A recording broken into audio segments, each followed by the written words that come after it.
জি, বিসমিল্লাহির রহমানির রহিম। আমার কাছে এখন যে কোয়েশ্চেনটি করা হয়েছে সেটা হচ্ছে ছাত্র-ছাত্রীদের হাতে, বিশেষ করে স্কুল ও কলেজ পর্যায়ে ছাত্রছাত্রীদের হাতে স্মার্টফোন দেওয়া উচিত কিনা? আমি মনে করি স্কুল কলেজের ছাত্রছাত্রীদের হাতে স্মার্টফোন দেওয়ার কোনো প্রয়োজন নেই। কারণ এই স্মার্টফোন ছাত্রছাত্রীদেরকে বই থেকে দূরে নিয়ে আসতেছে। তাদের যে ন্যাচারালি পড়বে, লিখবে, বুঝবে বইগুলো বিশেষ করে গণিতগুলো হাতে বুঝে করবে সেটা তারা মানে হয় মানে পারে না। এই স্মার্টফোন আ সাথে থাকার কারণে দেখা যাচ্ছে কিছু সময় পর তারা মোবাইলে হাত দেয়। পড়াশোনা বাদ দিয়ে বিভিন্ন দিকে ডাইভার্ট হয়ে যাচ্ছে। তো আমি মনে করি স্কুল কলেজের ছেলেমেয়েদের হাতে স্মার্টফোনই দেওয়া তো ঠিক না। আর ওয়াইফাই, ইন্টারনেট সংযোগ সুবিধা দিয়ে তাদেরকে মানে ডেভেলপ পর্যায়ে নিয়ে যাওয়া যাবে এই চিন্তা করাটা আমি মনে করি একটা মারাত্মক রকমের ভুল সিদ্ধান্ত বা চিন্তা।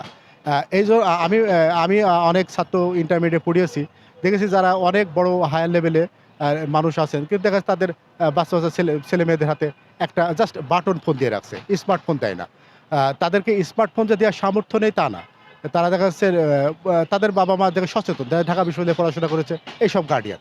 তো তারা তা চায় যে তার ছেলেমেয়ে ইন্টারমিডিয়েট পর্যন্ত স্মার্টফোনবিহীন বই বুঝে পড়ুক, ভালোভাবে পড়াশোনা করুক, জ্ঞানটা প্রাকৃতিকভাবে ন্যাচারালি তাদের ডেভেলপ হোক এবং ইউনিভার্সিটি লেভেলে গেলে তারা স্মার্টফোন, ল্যাপটপ এগুলো নিয়ে তারা আরো উচ্চ শিক্ষায় শিক্ষিত হোক। এটা পরিবার চায়। অনেক মানে হায়ার লেভেলের পরিবার এটা চায়। তো আমি মনে করি এই যে চিন্তাটা ভালো একটা সিদ্ধান্ত। তো স্কুল কলেজের ছেলেমেয়েদের হাতে স্মার্টফোন দেওয়া কোনোভাবেই উচিত না এবং এটা মানে ভালো একটা সিদ্ধান্ত না আরকি। সালাম আলাইকুম।